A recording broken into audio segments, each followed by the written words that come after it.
ドラちゃん17歳女子高生の助手を務めている東北ずん子です。今回の動画は、録音ソフトの不調により、不快な音が入っていたため、プレイ動画にさせていただきました。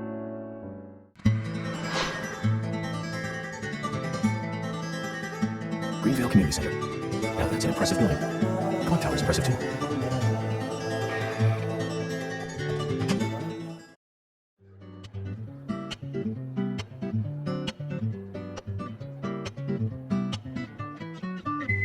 Zach, I haven't been on stage like this since elementary school. I'm not some tree in the wind this time either.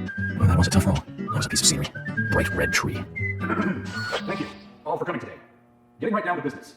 Agent Morgan from the Federal Bureau of Investigations wishes to speak with you. Good afternoon. I'm Special Agent Francis York Morgan. Some of you are already aware by now of the tragic murder of Anna Graham. Truly a heinous, terrible crime. I've come to this town to solve the murder of this young, beautiful girl, and to bring the one responsible to justice.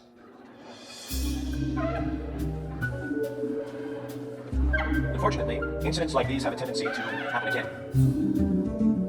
I asked to have you gather here so I can share some advice in order to minimize the risk of further fatal incidents. Firstly, please, stay away from any dark, dangerous, isolated places.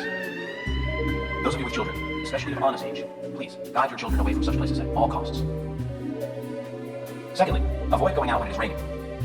Now, I've heard the folklore story of the raincoat killer. There is a chance that the murderer is mimicking the story. Women should also be especially careful. I would hate to see more victims.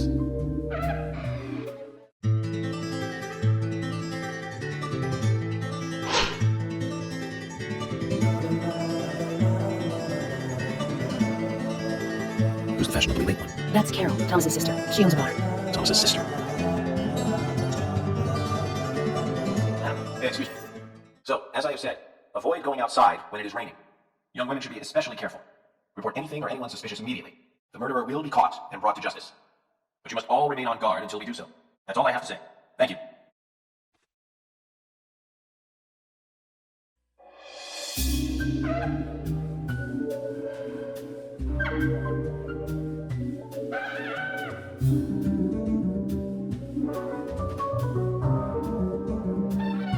When paying for our sins, we must not frown. The loss of Anna was for that debt.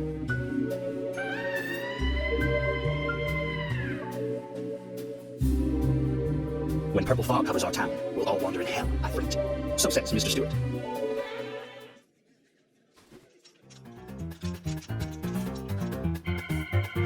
Sure knows how to steal thunder. Well then, Zach, let's ask some questions before all these guys leave. Agent York, your words really made me think about Anna's death again. How could one do such a terrible thing? I'm still in shock. Thomas, I forgot to ask. You don't have a tattoo on your back, do you? Tattoo? I do, actually. But why? Could you show it to me, please? What? Now? Here? Yes, please. This is vital for our investigation. Okay, if it's gonna help you any.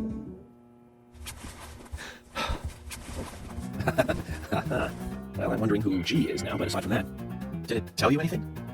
It told me that you didn't kill Anna. Of course not. What are you saying? You want to see that tattoo, Zach? A big heart with an arrow through it and Love G in the center. I don't know when he got that done, but he folded through the 80s.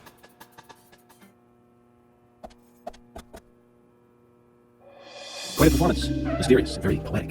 But I don't think many of your audience appreciated it. Mr. Francis York Morgan, the purple fog appears with rain, soiling and ruining our town. The evil does not drain. Find out why the town is soiled. Remove the source from which it boiled. Then and only then your case is solved. But for this to happen, to solve the crime, the proper must do the proper at the proper time. It is not yet mine, that is, Mr. Stewart's time, not mine. But if you, Mr. York, find the right timing to chat with me, that is, with Mr. Stewart, may that be informative and fruitful, you will see.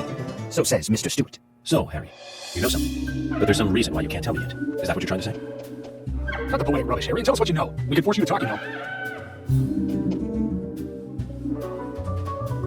Mr. Francis York Morgan, pay close attention to the signs, the omens, and the premonitions. Small they may be, they still are finds, and helpful to your investigations. So says Mr. Stewart. Thanks for the warning, Harry. But don't worry. Me and Zach, we know what we're doing. Agent York, are you finished asking questions yet? When you're done, let me know. We'll all get dinner.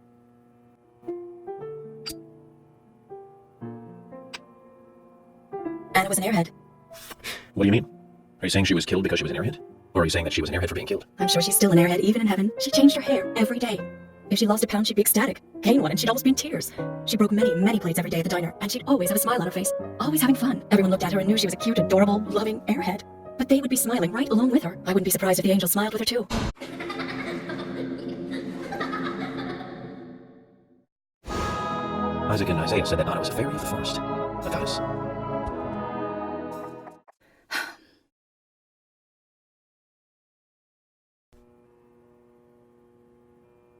I'm FBI Special Agent Francis York Morgan. So Anna was killed. But why does that bring the FBI here?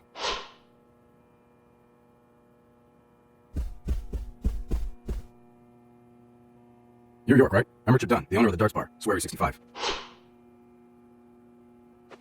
How'd you like the town? Oh, it's great. Aside from the murder that happened here. Yep, murder just doesn't fit with a small town like ours. Well, Richard, I'll have to correct you on that. Crimes don't care about size. Big town, small town, just isn't a factor. I guess you're right. So, how did you know Anna? I've known her since she was a child. She was the same age as my son. She always stood out, being pretty, just like her mother, Sally. What do you know about Sally? Well, I went all through school with her right here in town. I never thought our children would be the same age. I don't see her here today. Oh, well, see, she lost her husband and this time it's her daughter. She's at home right now, trying to make peace with it all. You seem to know a lot. How long have you been in love with her? Hey, don't go there. That scar of yours tells me you got your hands full too, right? Let's not dive into personal matters. It'll be better for you and me. You're right, Richard. Collecting gossip won't help with the matter at hand. Good evening, Agent. Good evening, Mr. Brian, the gravekeeper. Brian. Mr. Brian. I like the retro look. Auditioning for Little Grave on the Prairie? Anna. Oh, she was so beautiful. Too soon. Too soon to go to the grave. So sad. So sad. I totally agree. That's why I'm here, looking for the one who did it. Were you close to her? Anna, her smile, so warm. Anna, blonde hair, so bright. There's a graveyard somewhere in town, Zach. I'm not excited about the idea of it. Maybe we should at least check it out. Agent York, you making any progress? Of course, plenty. And tell me, Asha, when is Anna's funeral? That's still undecided. Sally isn't really in any condition to do it right now. Her mother? I don't see her here. Anna was the sole reason for living after her husband was deceased. Well, she's probably huddled up at home. And I should probably take some time to pay her a visit. Well, yes, you should. And I'd appreciate it if you could, too. But don't go too hard on her, okay? Are you getting closer to catching the murderer? Hello again, Fiona. Good to see you here. Well, Dr. Johnson told me to be here. He said it would be important. Well, that was good advice. He may be young, but he seems like a wise man. Oh, and he's a very hardworking person, too. Everyone thinks he's some kind of weirdo, but I don't think so at all. People don't understand why he's in the autopsy room all day. But I do. He's doing research to make the world a better place in the future. You know, he already made a fortune in LA with his career. I did not know that. You didn't? Oh, the doctor is a very rich man. He has a really big house over by the lake. Amazing, Zach. He must be loaded. Rich and young. A perfect combination. But you don't get that feeling from him at all, do you? He doesn't show it. That's one of the things I like best about him. Well, I could have been fooled if it weren't for you. Thanks for the valuable information, Fiona.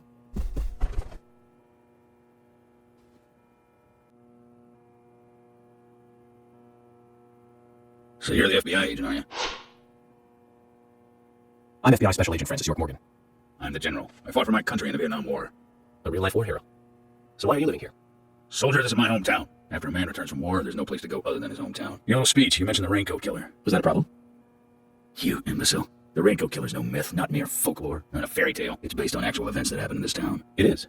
I'm interested. Can you tell me more about this? You kids today don't even know how to ask for something right. Soldier, if you want to hear more, you come to my office. He literally exudes raw power, Zach. Despite the credibility issues, we should give him a visit. One thing, though. Calls himself a general, but isn't that a sergeant's uniform? Can you tell me if you noticed anything strange about Anna before the incident? Well, I'm not sure if this will be of any help, but... Anything, no matter how small, could be of help. Well, you see, the diner closes when it rains. Many shops do that around here, as you might have heard. Anyway, Anna always seemed unfocused the day after it rained, and came in late, too. It was almost as if she used up all her energy the day before. Come to think of it, that was really strange. Did that legendary monster really kill her? It wasn't a monster. Just a criminal. Criminal I'm going to catch and bring to justice.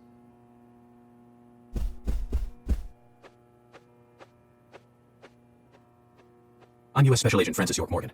I presume you were the owner of the diner that Anna worked at? That's right. I'd like to ask you a few questions about Anna Graham. Did you notice anything strange about her prior to the incident? Nick, are you hiding something? No, nothing.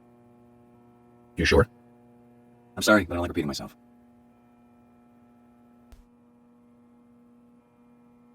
I'm FBI Special Agent Francis York Morgan.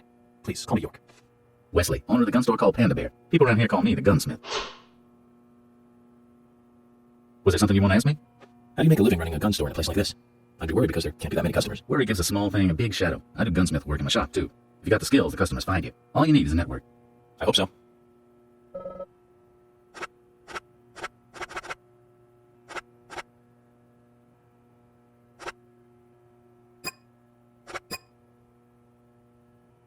You've got quite a selection here. No wonder people come from all around. Even today, a customer paid me to go to Seattle for some help. I just got back. I see. Well, I'll be sure to visit your store sometime. I'd like for you to take a look at my gun. Understood. Look forward to it. The shop will be open again tomorrow. It's usually open from 2000 to 0600. See you then.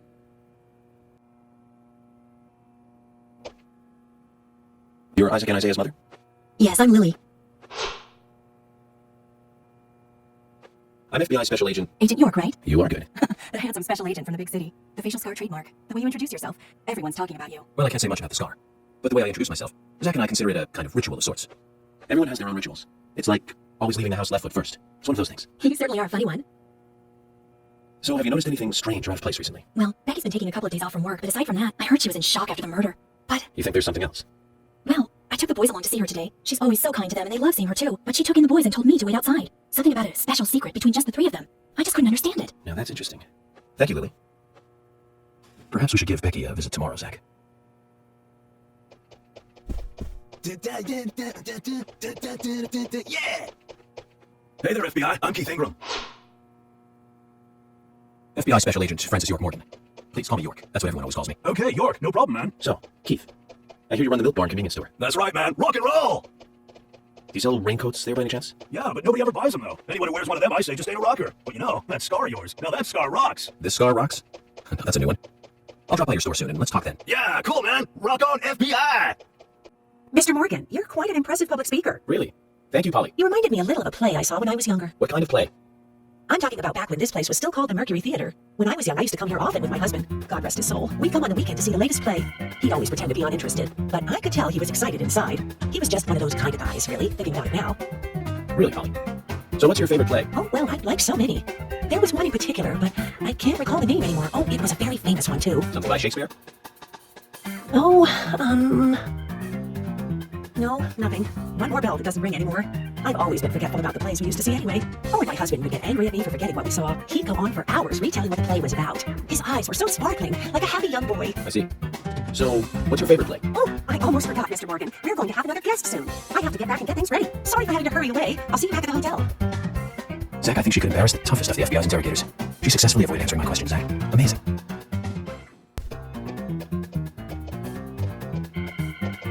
Oh my pot is getting cold. Hey, mister, my pot is getting cold. You are... who? What are you saying? I'm Sigourney. Sigourney. Sigourney. Okay. Now, what's the matter? Can you explain? No time for chatting. I need to hurry. My pot is getting colder. Oh, you're useless. Zach, we've met all sorts today, but really, she takes the cake. Amazing. Hey, good looking. Nice speech. And you are? Oh, I'm Gina. I'm married to Jack. He runs the gas station. Call me the Rose. You look pretty revealing. Oh, this old thing? Oh, you should see some of my other clothes. You? Oh, now you are cool. That scar really is a turn-on. You should come to my station. I'll give you a little extra service. That would be great. I can't believe how expensive gasoline is nowadays. Some extra service would be great. Now, about my current case.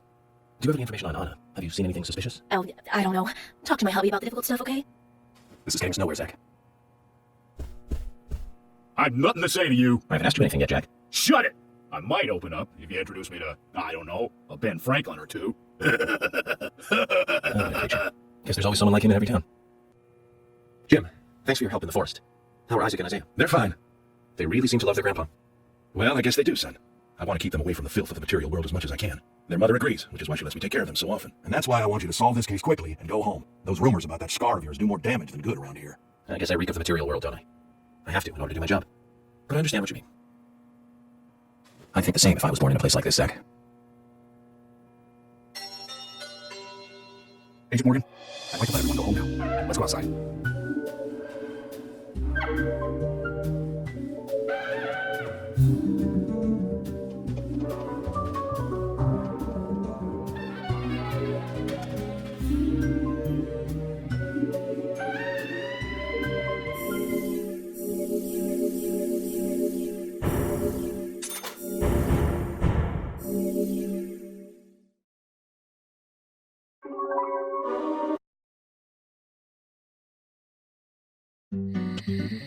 Well then, Agent York, do you have any plans for this evening? I was going to head back to the hotel and go over my notes. I need to contact HQ and give a progress report, too. Okay, then let's call it a day here. Sounds good? Contact my office when you finish your report. We'll pick you up tomorrow morning. Diane, the owner of the art gallery, should be back soon. All right, then, let's do that. Hold on, Agent York. We're going out to eat at Nick's Diner. Would you like to come with us? The diner? It might be nice. Thomas is a great cook, but Nick is the real deal. No visit to Greenvale is complete without eating at the A&G. A very appealing proposition. Zach, what do you think? We can always go back to the hotel after eating dinner, or go directly back to the hotel. You decide, Zach.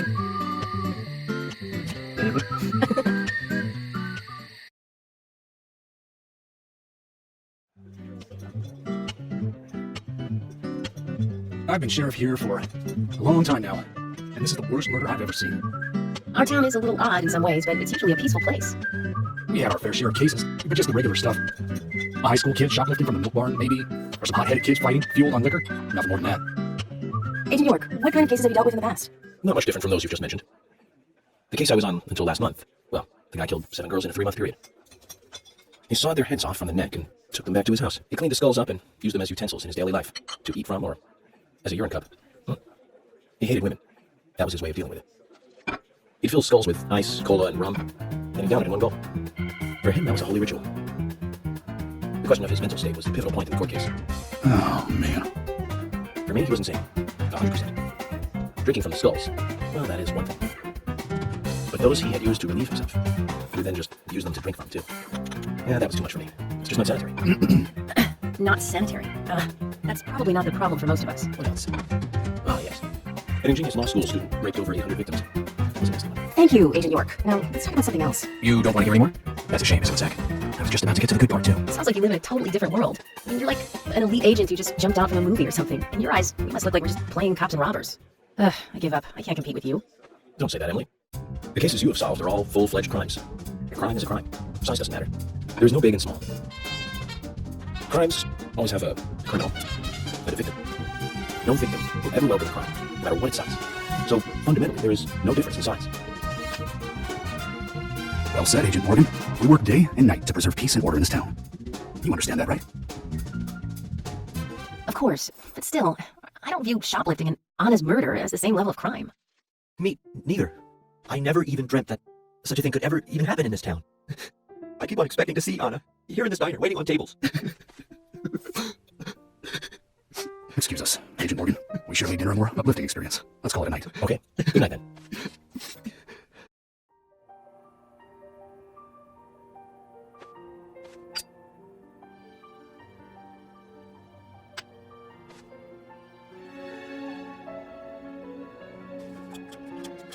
Okay then, Zach. Let's go back over our progress. First, the victim, Anna's death. She was found hanging from a tree in the forest. She was cut open with a knife from her chest down to her stomach. That was the direct cause of death. The strangulation marks and skull fracture were caused after death. Her tongue was also bit off, and I found something inside her mouth. Do you remember what that was, Zach? That's right. We found the same red seed in her mouth. According to Emily, it was raining when Anna was killed, but traces of tears were still evident on her face. Which means the perpetrator killed Anna under a roof in the lumber room, and then carried her body into the woods after it was rain. We found numerous important pieces of evidence at the site of the crime. Including the 4 things: meat prints in the grass, wood chip, metal dust, a photo of a man with a tattoo on his back, and one other thing. Do you remember what that was, Zach?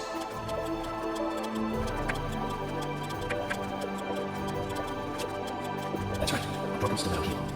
Combining this with the other evidence suggests that 2 people came into contact with Anna's body prior to it being discovered by us. Those being the perpetrator who killed Anna and this stiletto heel.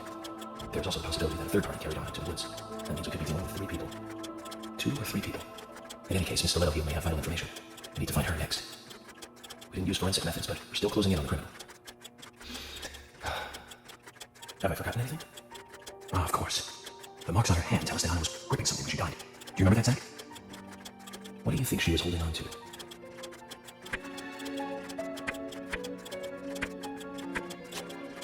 That's right, a round object.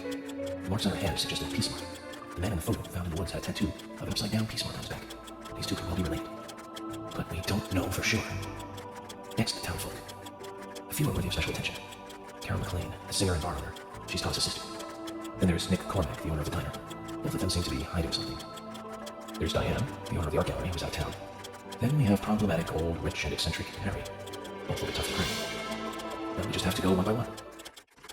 I've been thinking, one of the biggest rewards here is the fantastic food. Enjoying food is cultural, and yet it's also a bit uncivilized. It's interesting how good food motivates me to work harder during investigations. Oh, and on Emily's back. It was strange to me. Hey, don't take that the wrong way, Zach. I wasn't getting all excited or anything. But it did make me feel strange. Nostalgic and sad almost. It's starting to rain. I think this case may take a while.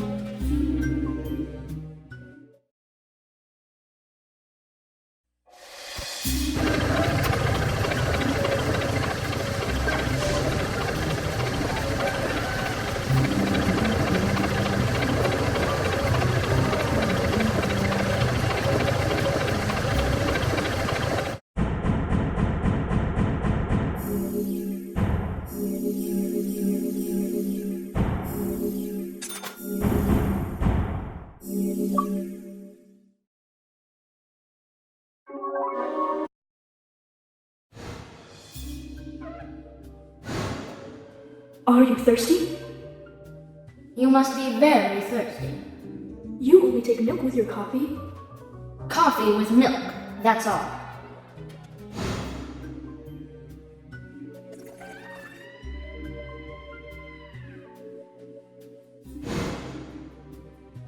Who are you? My name is Becky. What are you doing here? My name is Becky. Anna's friend? My name is Becky. Your throat is clenched. You must do what you must do. Take a sip of coffee and go.